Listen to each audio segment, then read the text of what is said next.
Good evening, you're tuned into AWANI Tonight with me, Faye Kwan. Malaysia and China are setting up a consultative council to monitor the implementation of 31 Memoranda of Understanding or MOU recently signed between the two countries. To ensure effectiveness, Foreign Minister Datuk Seri Muhammad Hassan says each ministry and agency involved will be required to submit a quarterly report to his ministry. He said the formation of the council was crucial to oversee agreements that span multiple sectors. Wisma Putra and China's Foreign Affairs Ministry would serve as coordinators for the council's operations. The quarterly reports would then be presented as a status report to the cabinet. Prime Minister Datuk Seri Anwar Ibrahim and Chinese President Xi Jinping witnessed the exchange of MOUs and documents covering areas including artificial intelligence, the digital economy and tourism. The signing ceremony was part of Xi's 3-day state visit to Malaysia, his first trip to the country since 2013. Malaysia's engagement with China should not be interpreted as political alignment, according to an analyst. Instead, it emphasizes the country's commitment to a balanced foreign policy amid intensifying US-China rivalry. Angeline Tan, an analyst at the Institute of Strategic and International Studies or ISIS Malaysia, believed that the Malaysian government would be very open to senior-level engagement with Washington, but that there are very limited opportunities. Well, not everything is about the US. In fact, China and Southeast Asia have long shared a deep and fruitful partnership. So I think this trip, for example, is a reflection of Beijing's efforts to strengthen its neighborhood diplomacy, which is something that has been important to China's foreign policy since the early 2000s. It might appear as if we are leaning towards China, but it does not necessarily mean that we are pro-China. Being China-friendly is not necessarily the same as pro-China. China's economic, political, cultural relationship with Malaysia is a fact. It's not something that, it's something that is organic and natural. People seem to think that choosing a side will be an easy decision or easy outcome for us. But choosing a side actually changes the status quo in the region and it spurs geopolitical tensions. So that's not actually going to be in Malaysia's interest. And I don't think it would be in the interest of regional stability either. Chinese President Xi Jinping was in Malaysia as part of a 3-nation Southeast Asian trip, including Vietnam and Cambodia. Malaysia's largest port, or Westport, continues to operate despite global uncertainty surrounding US's tariff policies. Containers, trucks and cargo movement were seen proceeding as usual at the port in Klang as of Friday. According to the World Trade Organization, global trade in goods is expected to decline by 0.2% this year. This follows President Donald Trump's shifting tariff policies amid Washington's ongoing trade war with Beijing. Should Trump follow through with his steep reciprocal tariffs, the impact on global trade flows could be even more pronounced. Experts have warned that the impact would not just be on China, but also on export-reliant economies across the Southeast Asia region.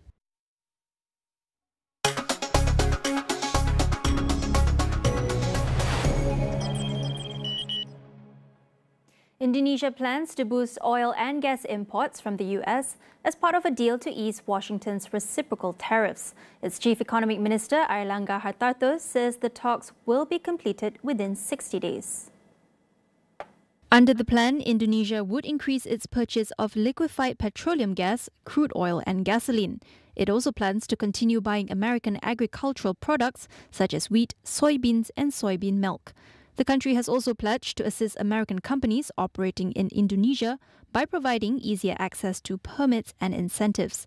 Airlangga's announcement comes after he and other delegates met U.S. Secretary of State Marco Rubio, along with U.S. Secretary of Commerce Howard Lutnick and Trade Representative Jameson Greer.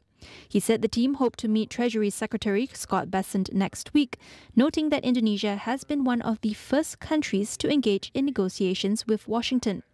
The 32% tariffs imposed on Indonesia were among the highest in Asia, but has been temporarily suspended for 90 days. According to data from the U.S. Trade Representative Office, Washington's goods trade deficit with Jakarta stood at $17.9 billion in 2024. We'll be back with more after the break. Stay tuned.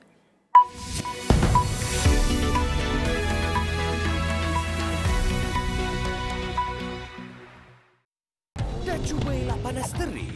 Tapi kulit kepala masih gatal dan berminyak. Mungkin ia kelemomo. Gunalah Head and Shoulders. Berkesan menghapuskan kelemomo. Sehingga 100% bebas kelemomo. Head and Shoulders. Do you see behind your eyes? Welcome to the White Lotus in Thailand. This is very exciting.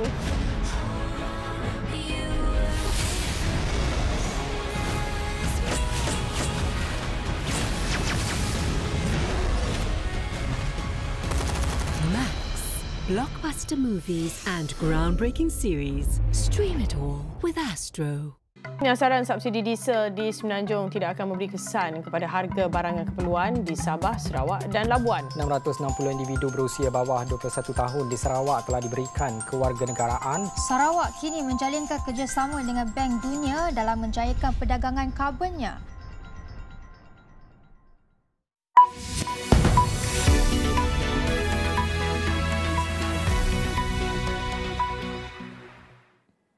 Welcome back. US President Donald Trump says that China has reached out to talk since the US imposed tariffs on imports from the country.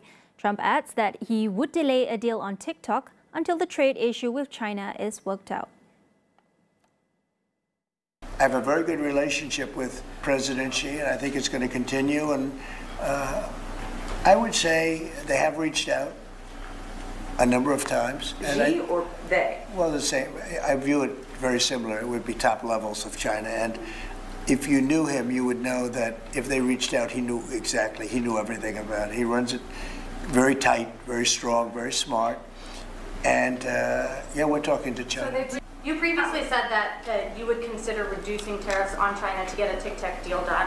Is that still on the table as of now? Well, we have a deal for TikTok, but it'll be subject to China, so we'll just delay the deal till this thing works out one way or the other. And I think it's a good deal for China. The TikTok deal is very good. TikTok is good for China, and I think they'd like to see us do a deal, especially the deal that we have pretty much done with some of the best companies in the world. If they agree to sign the deal, would you take that into consideration? I think it would be something we discuss because it's a natural. If we're making a deal, I guess we'll spend 5 minutes to talk about TikTok. It wouldn't take very long. Earlier on Thursday, China's Commerce Ministry urged the United States to stop putting extreme pressure on the world's second-largest economy and demanded respect in any trade talks. While Trump has temporarily relaxed his recently announced hefty tariffs on goods from dozens of trading partners, he left in place his new import levies on Chinese goods that sum together total 145%. US President Donald Trump says that if countries don't make deals with the US in trade talks, then Washington will have to make the deal for them. Trump made the remarks at an impromptu news conference in the Oval Office as he greeted visiting Italian Prime Minister Giorgia Meloni.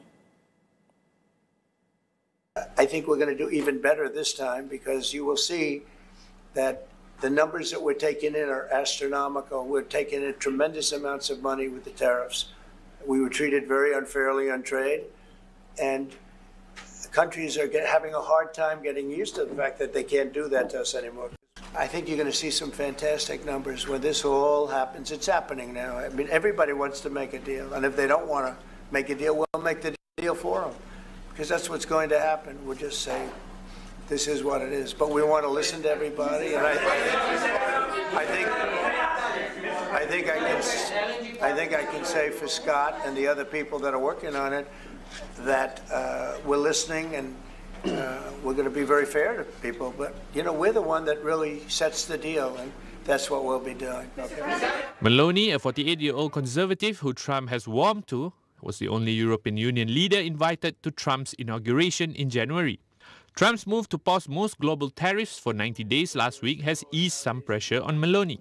Trump added that the US has brought in tremendous amounts of money from tariffs imposed so far. Meanwhile, China's Foreign Minister Wang Yi has warned Global South nations that power politics and unilateral bullying is hurting a rules-based world. In a written speech at a roundtable of diplomats and scholars from developing countries, Wang stresses that the world is at a critical crossroads, urging the countries to oppose unilateral protectionism.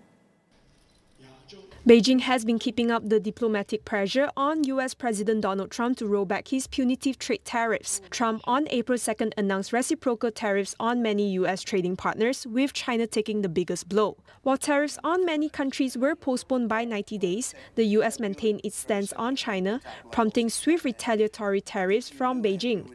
China has also stepped up its lobbying efforts globally, with President Xi Jinping having just concluded his official visit to Southeast Asia. Beijing is also planning to convene an informal UN Security Council meeting on April 23rd, inviting all 193 member states to call out the US for imposing tariffs.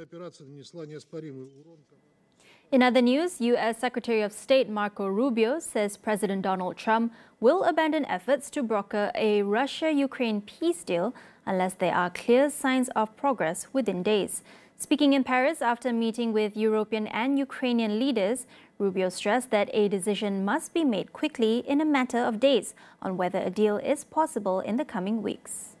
But we're not going to continue with this endeavor for weeks and months on end. So we need to determine very quickly now, and I'm talking about in a matter of days, whether or not this is doable over the next few weeks. If it is, we're in. If it's not, then we have other priorities to focus on as well. Rubio's warning came amid signs of some progress in U.S. talks with Ukraine. Trump said on Thursday he expects to sign an agreement with Kiev next week, giving the U.S. access to Ukraine's mineral resources. A similar deal collapsed in February after a clash between President Zelensky, Trump, and Vice President J.D. Vance in the Oval Office. There are growing frustrations inside the White House over a lack of progress in pushes to settle a growing list of geopolitical challenges. During Trump's campaign, he vowed to end the war in Ukraine within 24 hours of taking office, but later revised his timeline to April or May.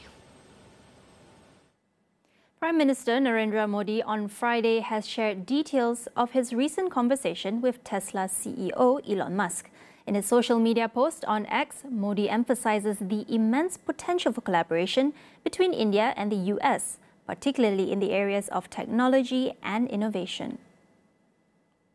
The Prime Minister had previously met Musk during his visit to Washington in February this year. Modi's latest conversation with Musk comes at a time when Tesla is reportedly in talks to set up a manufacturing base in India. The development also coincides with ongoing India-US trade negotiations. Despite India being hit by an initial 27% US tariff hike that is now on pause, India is signaling openness to cutting tariffs and agreeing to pursue trade liberalization with the US, with a deal that would help the two nations reach a two-way trade worth $500 billion by 2030. US Vice President J.D. Vance is expected to visit India next week for further discussions. That report wraps up AWANI Tonight. Check out our web portal, keeping you informed on the critical events shaping our world. All in one place at international.astroawani.com. That's all for now. I'm Faye Kwan. Thank you for watching and good night.